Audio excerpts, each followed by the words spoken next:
Bagi kami semuanya seperti terlahir kembali. Kita lihat juga di Jambi ini mulai banyak nih konten-konten creator yang luar biasa tumbuh.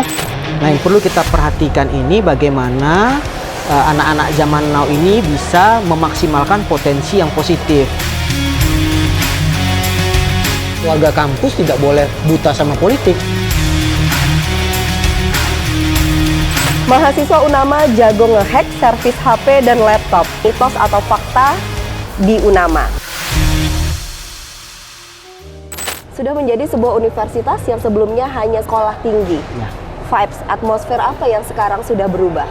Oh, luar biasa ini perubahannya. Sejak jadi universitas ini semangat baru yang pasti itu di kampus kami terasa sekali.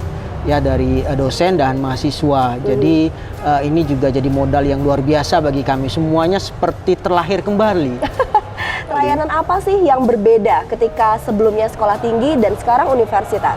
Tentunya di universitas kita akan melayani begitu banyak mahasiswa ya. Kalau dulu waktu kita sekolah tinggi, student body kita itu hanya sekitar 1.500, 1.800. Sekarang student body kita sampai 3.000. Artinya dukungan pelayanan teknis yang lebih baik itu kita butuhkan. Karena itu kita terus berkomitmen menciptakan pelayanan-pelayanan berbasis elektronik. Karena kalau pelayanan berbasiskan fisik itu rasa-rasanya akan sulit untuk bisa membuat pelayanan yang terbaik bagi mahasiswa. Jadi pelayanan elektronik saya rasa sih pilihan kami yang utama. Penambahan Fakultas Ilmu Manajemen dan Bisnis sebelumnya hanya satu fakultas yakni Ilmu Komputer. Ya. Apa yang ingin dipublikasikan kepada masyarakat sebenarnya, Pak? Ini loh keunggulan dari UNAMA.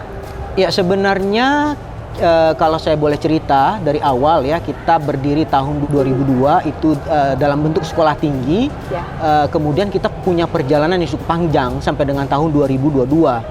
Di tahap ini kita sudah masuk di tahap ekspansi sebenarnya. Jadi di tahap ekspansi ini kita sedang sangat agresif untuk berkembang ke depan. Kita sedang dalam tahap untuk membuka beberapa program studi sebenarnya, tidak hanya program studi manajemen dan bisnis, mulai dari program studi S1 lainnya, program studi S2 juga kita akan ekspansi, malah kita juga punya rencana untuk membuka program studi S3. Jadi program studi kewirausahaan dan bisnis ini merupakan salah satu saja dari bagian ekspansi kita yang sedang kita rencanakan. Nah, tentu saja kita melihat saat ini pemerintah sangat peduli dan sangat mendukung bagaimana mahasiswa kita dan masyarakat itu bisa terjun ke dunia bisnis. Kita kalau dilihat dan dibandingkan dengan negara-negara lain, misalnya dengan Singapura, itu jumlah pengusaha kita luar biasa kecil.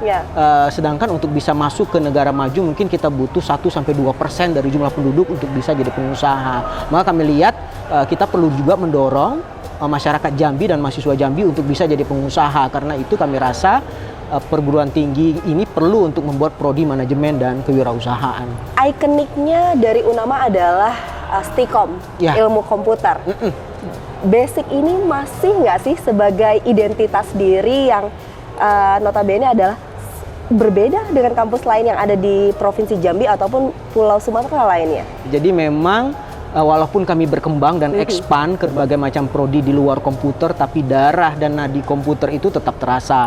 Jadi kalau kita lihat di kurikulum, di program bisnis dan entrepreneur ini, wirausahaan ini,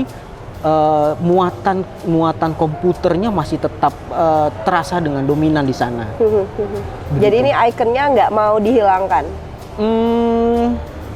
Mungkin kata-katanya bukan tidak mau dihilangkan, Mbak Melani, tapi kebutuhan dan tuntutan yang membuat kita tuntutan zaman tidak bisa move on ke lain hati gitu, Mbak Melani. Ada nggak sih korelasinya ilmu manajemen dan bisnis ataupun juga kewirausahaan dengan ilmu komputer gitu, Pak? Pastinya iya, apalagi saat ini kita masuk di era digital, di mana hampir semua aspek kehidupan manusia itu ada di era digital. Misalnya sekarang ini bisnis yang terkenal ya bisnis digital, kewirausahaan digital. Ya kalau kita lihat di kewirausahaan ada istilah technopreneurship dan sebagainya. Artinya memang teknologi digital ini akan membumi dengan aspek-aspek kehidupan manusia lainnya. Sehingga nanti terjadi penyatuan antara bidang ilmu komputer dengan beragam rumpun ilmu lainnya. Nah, terkait itu semua, Pak, ya. Sebagai kampus pelopor multimedia di Provinsi Jambi, tantangan yang paling berasa itu apa? Wah, kalau bicara multimedia ini luar biasa nih multimedia. Butuh modal besar. Butuh modal besar tentunya. Butuh sumber daya manusia yang punya soft skill tinggi. Pasti, itu jawaban yang tepat sekali. Apalagi saat ini multimedia kalau kita lihat itu jadi salah satu komponen atau aspek yang juga didorong oleh pemerintah untuk kita bisa menghasilkan komoditas-komoditas yang luar biasa. Ya, kita bisa lihat bagaimana sekarang tumbuh industri kreatif yang sebenarnya banyak ya, yang aspek-aspek multimedianya ada di sana. Kita lihat juga di Jambi ini mulai banyak nih selegram ya, kemudian konten-konten creator yang luar biasa tumbuh. Dan semuanya itu pasti harus didukung oleh aspek multimedia. Dan tepat tadi tantangannya memang berupa teknologi yang terus berkembang dengan cepat. Bagaimana menghasilkan multimedia yang berkualitas, kita butuh perangkat keras dan perangkat lunak yang baik. Dan ini memang tetap lagi-lagi butuh cost yang harus kita keluarkan. Tapi cost-nya itu harus dilihat sebagai investasi.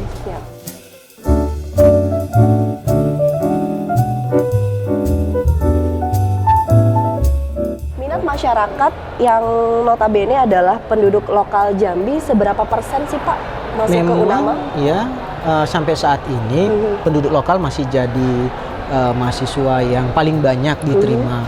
Tetapi tidak menutup kemungkinan bahwa di beberapa tahun ajaran ini sudah mulai banyak mahasiswa yang berasal dari luar daerah. Sampai ada yang dari Sulawesi juga loh Mbak. Oh, jauh juga ya? Iya, dan tahun kemarin ada yang sampai dari Irian Jaya. Oke, untuk masuk ke Unama ada beasiswa ataupun juga bantuan-bantuan yang meringankan mahasiswa nggak sih Pak? Pasti, kita ada program beasiswa untuk berprestasi, kemudian juga untuk mahasiswa bagi mereka yang kurang mampu. Kita berikan beasiswa baik yang berasal dari yayasan ataupun yang berasal dari Kementerian Pendidikan.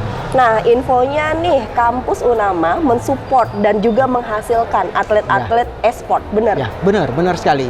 Dari tahun 2018 kita secara rutin mengadakan kegiatan e-sport di kampus. Begitu juga di tahun 2019. Tetapi kemudian karena terkena pandemi di tahun 2020 kita hampir tidak melakukan kegiatan secara offline. Berarti pelatihan dan pembiayaan dari kampus? Kita kolaborasi dengan beberapa stakeholder dan alhamdulillah mereka mendukung kegiatan tersebut. Tapi memang banyak yang kita support luar biasa untuk kegiatan e-sport ini. Nah, ini kan olahraga yang nggak biasa. Ya. Sebenarnya apa sih harapan dari kampus Unama sendiri terhadap perkembangan kemampuan mahasiswa yang notabene adalah ini mengarah pada perkembangan zaman?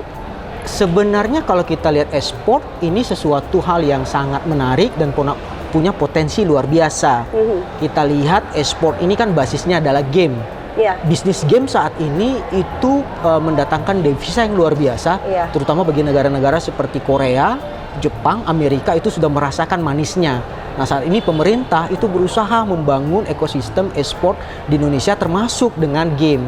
Nah, kalau kita lihat di tahun 2018 itu KONI sudah mengakui e-sport sebagai salah satu bidangnya.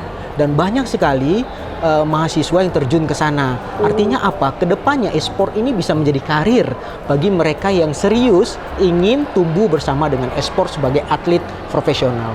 Nah, jadi kalau bicara tentang Unama, nggak cuma menghasilkan mahasiswa-mahasiswa berprestasi, tapi mereka juga berpikir bahwa ini harus mendatangkan income, gitu. Betul sekali. Dan e-sport itu ada di dua-duanya. Bisa berprestasi lewat e-sport dan bisa menghasilkan uang lewat e-sport.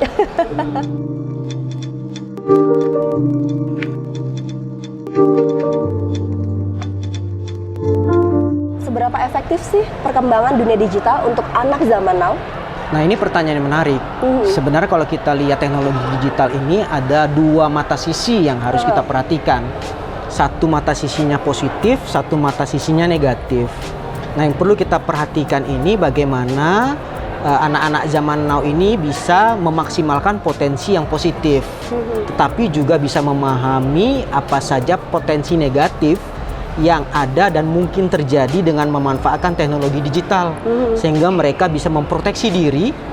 Kemudian jika mungkin kalau punya pengetahuan yang bagus juga bisa membantu teman-temannya memproteksi diri mereka, sehingga dampak daripada yang tidak baik dari teknologi digital ini bisa diminimalisasi. Jadi ada dong yang cita-citanya udah selesai dari kampus Unama, berprestasi jadi hacker gitu ya?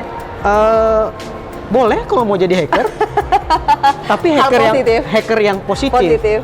Karena begini, saat ini banyak perusahaan-perusahaan, terutama perusahaan-perusahaan di bidang keuangan yang basis layanan digital itu memerlukan sistem yang kuat.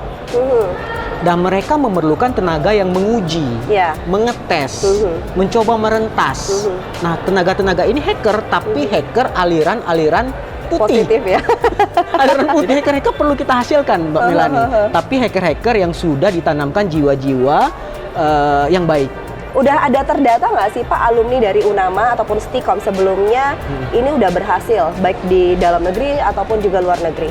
Iya, kita punya yang namanya aplikasi pendataan alumni atau yang disebut dengan tracer study.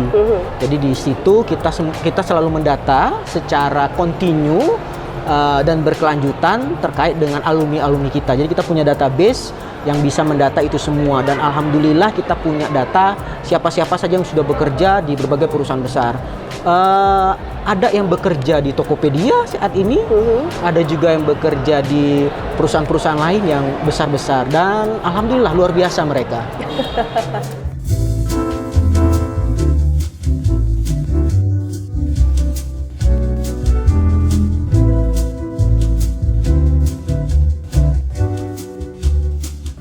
Bicara tentang kampus, biasanya bisa dijadikan panggung politik. Ya. Benar nggak sih Pak? Dimanfaatkan juga? Benar sekali. Karena itu menurut saya warga kampus tidak boleh buta sama politik. Sehingga warga kampus bisa menyikapi semua kebutuhan politik secara bijak dan tepat. Positif negatifnya apa ketika kampus itu sudah diwarnai oleh warna partai? Negatifnya kalau berpihak tentunya. Tetapi kalau kita lihat di undang-undang negara kita, setiap warga negara itu punya hak politik. Oke, jadi kami mencoba netral sebagai institusi, tetapi sebagai individu kita berkewajiban untuk ikut berpolitik. Artinya ketika mahasiswa ikut dalam pemilihan umum, memilih calon legislatif dan presiden misalnya sesuai dengan pilihannya, mereka sudah berpolitik dan sudah termasuk berpolitik. Oke, bicara tentang bisnis, ada nggak sih penguatan bisnis lain untuk ekspansi agresif di sisi lainnya agar keberadaan Unama ini tidak hanya mengandalkan pendidikan sebagai income? Memang tantangan terbesar universitas swasta dibandingkan universitas negeri itu adalah masalah duit, hepeng gitu ya. Money. Nggak ada cuan, nggak bisa hidup dong. Kita swasta. Tapi kalau kita lihat universitas negeri seperti Universitas Gadjah Mada, mereka punya hotel, mereka punya lembaga konsultan. Begitu juga dengan UI, mereka punya hotel, mereka juga punya lembaga konsultan dan usaha bisnis lain-lain. Dan itu adalah sesuatu hal yang wajar. Memang saat ini pemerintah juga mendorong universitas-universitas swasta untuk berbisnis. Jadi Unama punyanya apa? Pasti dong kita punya unit bisnis. Apa? Saat ini kita punya satu CV di bidang hukum yang berbadan hukum, namanya Unama Center, yang kita rintis sejak tahun 2020. Akan mengembangkan sayapnya ke berbagai bidang, ke software house, ke konsultan, dan mungkin juga ke bidang-bidang lain yang menurut kita cukup menguntungkan karena ternyata biaya pendidikan itu sangat tinggi. Dan kita sadar kalau itu dibebankan kepada mahasiswa, itu dampaknya SPP akan terus naik dan naik. Sementara itu dari tahun 2020, 2019 kita nggak pernah nih naikin biaya SPP dan tetap bisa memberikan layanan yang baik untuk mahasiswa. Tentunya pengelola perlu berpikir keras dan perlu kreatif bagaimana bisa menghasilkan uang selain daripada mahasiswa memang. Harapan besar Unama apa itu? Mimpi saya sih, tapi harusnya juga mimpi kami semua yang ada di Unama, kita tetap bisa menjalankan pendidikan ini berbakti untuk negara, mencerdaskan kehidupan bangsa, tapi dengan biaya pendidikan yang wajar, sehingga semua masyarakat bisa punya akses yang sama ke Unama.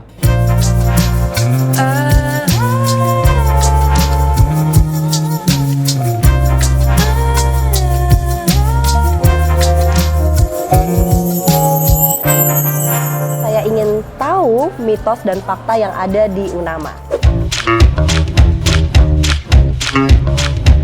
Kuliah di UNAMA terkenal santai, balik-balik bisa langsung nongkrong bareng temen. Fakta, karena memang dosennya ngajarnya asik, menyenangkan, sehingga terkesan santai, tetapi serius. Dan juga ketika pulang langsung nongkrong. Kenapa? Karena ada tugas dari dosen. Jadi dikerjakan sambil nongkrong, sambil minum kopi Jambi lagi. Jadi nggak pusing banget ya Nggak untuk pusing kuliah. banget, bener. Mahasiswa UNAMA jago ngehack servis HP dan laptop. Fakta, karena ngehack dalam artian positif. Ngehack untuk membantu pemilik aplikasi meyakinkan aplikasinya aman dan nyaman. Lulusan UNAMA digaji besar. Fakta, karena beberapa lulusan UNAMA sekarang kerja di perusahaan-perusahaan besar seperti Tokopedia dan lain-lain. Para dosen dan mahasiswa jago matematika. Fakta, karena ada beberapa prodi yang basisnya matematika. Kalau nggak bisa matematika, aduh, ke laut aja deh. Atlet e-sport UNAMA diberi privilege, ada hak istimewa. Fakta, tapi tidak hanya atlet e-sport. Seluruh atlet yang berprestasi kita dukung dan kasih privilege. Makanya jadi atlet yang berprestasi dong. Mahasiswa IT males mendalami coding. Mitos, karena mahasiswa IT dasarnya coding. Kalau nggak bisa coding, ya nanti bagaimana mau cari kerja? Impian terbesar dari Pak Rektor yang muda ini. Impian terbesarnya adalah kampus ini tetap eksis, tetap mengabdi kepada Jambi, sehingga muncul SDM Jambi yang luar biasa, yang bisa berkontribusi untuk negara kita, sehingga negara kita jadi negara yang hebat dan jadi negara yang maju. Arti dari kampus Pink itu apa sih, Pak? Ini sebenarnya berhubungan dengan sejarah kita dulu, waktu kita baru dirikan. Kita ingin cari sesuatu yang unik dari kampus ini. Kita lihat kebanyakan, ya beberapa kampus warnanya sudah ini dan itu. Kita ingin warna yang lain, ya. Akhirnya kita ambil Pink. Pink itu pusat informasi dan komunikasi. Jadi ada artinya. Ada artinya dong, tidak hanya sekedar warna.